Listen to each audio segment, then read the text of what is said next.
For our next story, we shift our focus to the Republic of Ghana. The West African nation will vote on Saturday to pick its next president.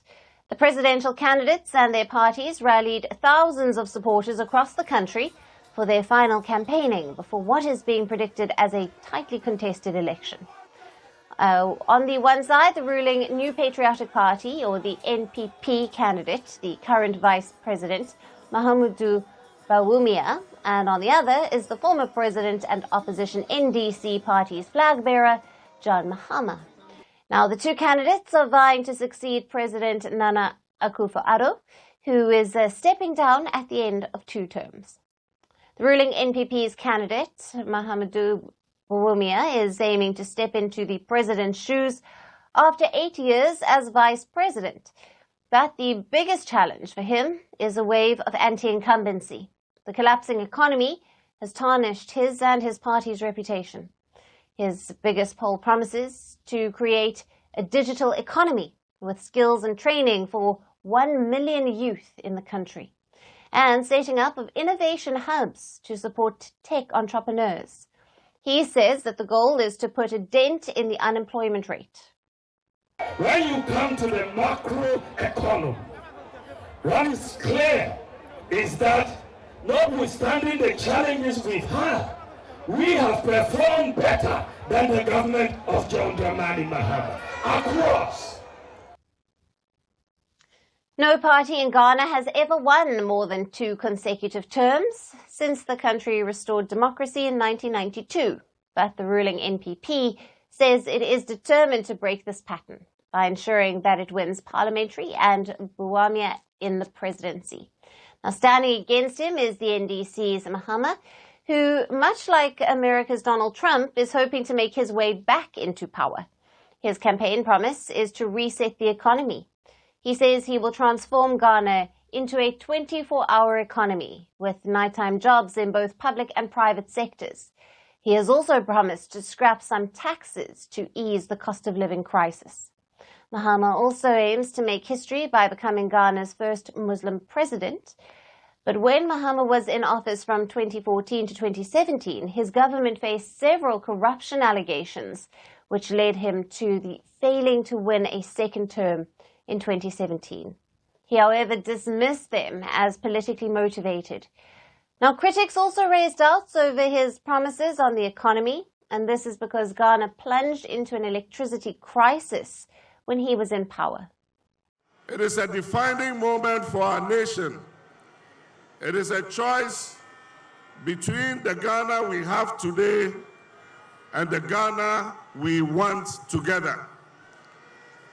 A Ghana of opportunity, prosperity, and justice for all.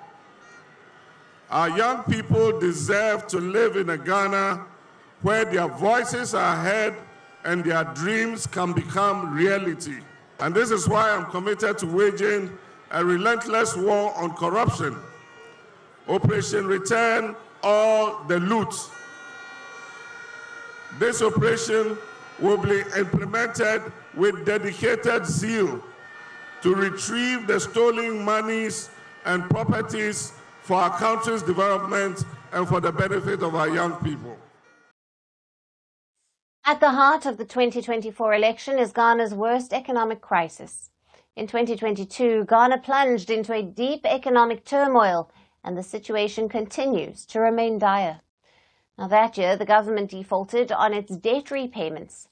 International rating agencies downgraded Ghana's rating to junk status, and inflation skyrocketed to 54%.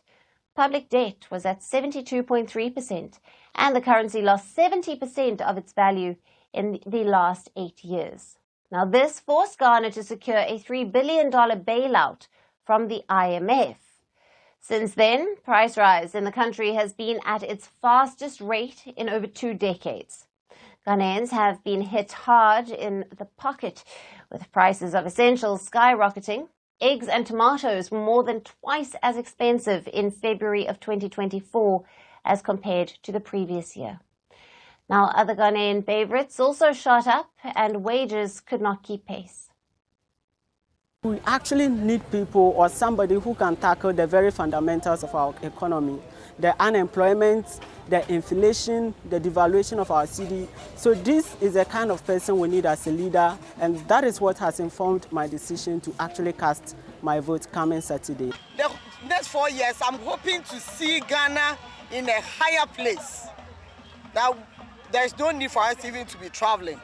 Ghana will be like any other place in the world, a better place for we Ghanaians to live in, to feel comfortable. I know Dr. Mahamadu Bawumia is going to do that for us. From today up to the election year, if they give me fertilizer, I'm going to vote for them again, for the MPP. If they give me that fertilizer to pull my farms, I'm going to vote for them. But if I didn't get it, I know they don't want to do it. So I will change my heart. The economic difficulties in the country were also accompanied by the rising unemployment rate. 2 decades ago, 1 in 20 Ghanaians able to work were unemployed. That estimate now stands at 1 in 7. More than half of the population, around 24 million people, are under the age of 35. So the young people have been hit hard. The unemployment rate in 2023 was at 14.7%. For 15 to 24-year-olds, the unemployment rate is twice the overall figure. Nearly 30% of them are without a job. Now, gold is a big foreign exchange earner for the West African country. In 2023, gold exports amounted to $5.2 billion. The country is also rich in oil, gas, diamonds, bauxite, and lithium. Ghana is also a key player in the global cocoa market, being the world's second largest supplier. For the last 3 decades, Ghana has seen a series of closely fought but peaceful elections. This year, too, Ghanaians are hoping for a smooth transfer of power to ensure their country retains its reputation of a stable democracy in a region hit by coups, constitutional challenges, and insurgencies. NDC's Mahama has already said that he won't accept the election results if they are not transparent and fair. So, will Ghana retain its title of the bastion of democratic stability in West Asia? We expect to find out this within 3 days of the December 7th presidential election.